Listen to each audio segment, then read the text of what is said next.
इस अनोखी कहानी की शुरुआत तब हुई जब वीरान अटलांटिक ओशन के बीचों बीच एक ब्रिटिश मर्चेंट शिप गुजर रही थी।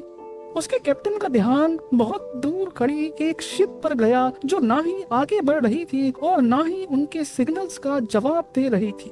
करीब जाने पर मालूम पड़ा कि ये शिप वीरान समंदर में अकेली सिर्फ लहरों के सहारे खड़ी थी। हैरत की बात तो ये थी कि शिप के अंदर क्रू का साजो सामान, खाना पीना और सारा कार्गो बिल्कुल सही सलामत मौजूद था। लेकिन अगर नहीं था तो क्रू मौजूद नहीं था, जो बिना किसी निशानात के यहाँ से गायब हो चुका था। ये है मैरी सेलेस्ट की वो दास्तान जिसने पिछले 150 सालों से हिस्टोरियंस को परेशान कर रखा है, वो राज जिसे समंदर के अलावा कोई नहीं जानता। नाजरीन, इस शिप को 1861 में कनाडा में तैयार किया गया और उस वक्त उसका नाम अमेज़न रखा गया था। अपनी शुरुआत के कई सफरों में ये छोटे मोटे हादसों का शिकार हुई थी। यही वजह है कि ये शिप हादसात के बारे में काफी मशहूर थी, लेकिन अभी तक इसने कोई बड़ा हादसा फेस नहीं किया था। अपनी ओनरशिप बदलते बदलते जब ये कैप्टन बेंजामिन ब्रिग्स के पास आई तब इसका नाम मैरी सेलेस्ट रखा गया था।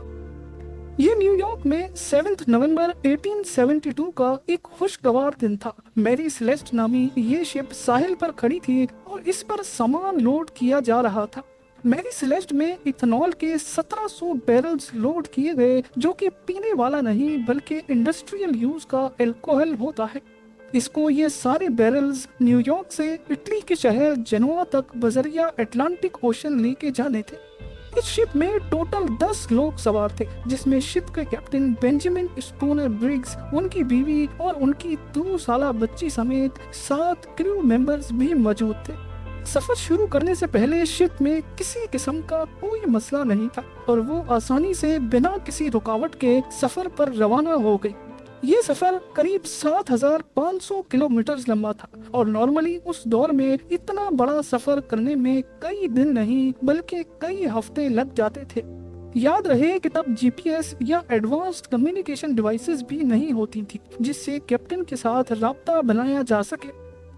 मैरी सेलेस्ट को न्यूयॉर्क से निकले 3 हफ्ते गुजर चुके थे और मामूल के मुताबिक कई हफ्तों के बाद अब उसकी जेनोआ के पोर्ट पर आमद का इंतजार बढ़ता जा रहा था। लेकिन इतने वक्त के बाद भी मैरी सेलेस्ट का कोई अता पता नहीं था, जहाँ तक कि मैरी सेलेस्ट के बाद न्यूयॉर्क से निकली दूसरी शिप्स अब जेनोआ तक पहुँचना शुरू हो गयी। अब परेशानी बढ़ती जा रही थी कि आखिर मैरी सेलेस्ट इतने हफ्ते गुजर जाने के बाद भी मंजिल पर क्यों नहीं पहुंच पाई। मैरी सेलेस्ट के रवाना होने के 10 दिन बाद एक और ब्रिटिश शिप को भी न्यूयॉर्क से निकलकर इसी रूट से होते हुए जिब्राल्टर तक जाना था। ये डिग्राटिया नामी एक ब्रिटिश मर्चेंट शिप थी जो कई हफ्तों के बाद 4 दिसंबर 1872 को एजोर्स आइलैंड के करीब पहुंची थी। ये समंदर का वो हिस्सा है जहाँ नीले आसमान और समंदर के अलावा कुछ दिखाई नहीं देता। वहाँ शिप के कैप्टन को बहुत दूर समंदर में एक शिप खड़ी दिखाई दी। कैप्टन ने नोटिस किया कि वो शिप पानी पर आगे नहीं बढ़ रही बल्कि सिर्फ एक ही जगह पर खड़ी है। समंदर के इस हिस्से में ऐसा मंजर देखकर कैप्टन को शक हुआ और उन्होंने उसे दूर से ही कई सिग्नल्स भेजे, लेकिन जब आगे से कोई रिप्लाई नहीं आया तो कैप्टन ने उसके करीब जाने का फैसला किया। करीब पहुंचने पर मालूम पड़ा कि ये कोई और नहीं बल्कि कैप्टन के ही दोस्त की मैरी सेलेस्ट नामी शिप थी, जिसको न्यूयॉर्क से निकले अब पूरा 1 महीना गुजर चुका था। मैरी सेलेस्ट जिब्राल्टर से 1800 किलोमीटर दूर अटलांटिक ओशन में तन्हा खड़ी हुई दिखाई दी। उसमें किसी किस्म की कोई हरकत नहीं थी। डिग्राटिया के कैप्टन ने अपने क्रू मेंबर्स को मैरी सेलेस्ट में भेजा, जहां वो सब ये देखकर हैरान रह गए कि शिप पर कोई भी मौजूद नहीं है। 1 महीने पहले जो न्यूयॉर्क से 10 लोगों के साथ निकली थी, वो सारे लोग आखिर समंदर के बीचों बीच कहाँ गायब हो गए? यही सवाल अब डिग्राटिया के कैप्टन को भी खाए जा रहा था। पहले तो उनको लगा कि शायद शिप पर कोई हादसा हुआ है, लेकिन जब उन्होंने मैरी सेलेस्ट का जायजा लिया तो पूरी शिप बिल्कुल सही सलामत मौजूद थी। कैप्टन और उनकी फैमिली का सारा सामान और क्रू मेंबर्स के कपड़े तक भी बिल्कुल अनटच्ड हालत में मौजूद थे। न सिर्फ इतना बल्कि जो गुड्स लेकर वो जेनोआ तक जा रहे थे वो भी बिल्कुल सही सलामत पड़े थे। यहाँ तक कि शिप पर क्रू के लिए खाने का जो स्टॉक पड़ा था वो भी अभी तक वैसे ही मौजूद पड़ा था। थोड़ा और जांच पड़ताल के बाद कैप्टन के रूम से एक लॉग बुक मिली। ये लॉग बुक पहले शिप कैप्टन्स अपने पास रखते थे, जिसमें शिप की मेंटेनेंस और इश्यूज के बारे में लिखा जाता था। उस लॉग बुक में मैरी सेलेस्ट के कैप्टन ने आखिरी एंट्री 25 नवंबर की सुबह 8 बजे की थी, यानी जिस दिन ये शिप इस हालत में पाई गई थी उससे भी 10 दिन पहले।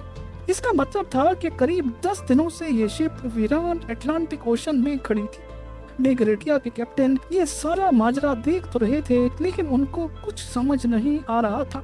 इतने में उनकी नजर लाइफ बोट वाले सेक्शन पर पड़ी तो वहाँ उनको लाइफ बोट नजर नहीं आई। इसका सिर्फ एक ही मतलब हो सकता था कि जरूर शिप पर कुछ हुआ था और सब लोग अपनी जान बचाकर लाइफ बोट में कहीं भागे हैं।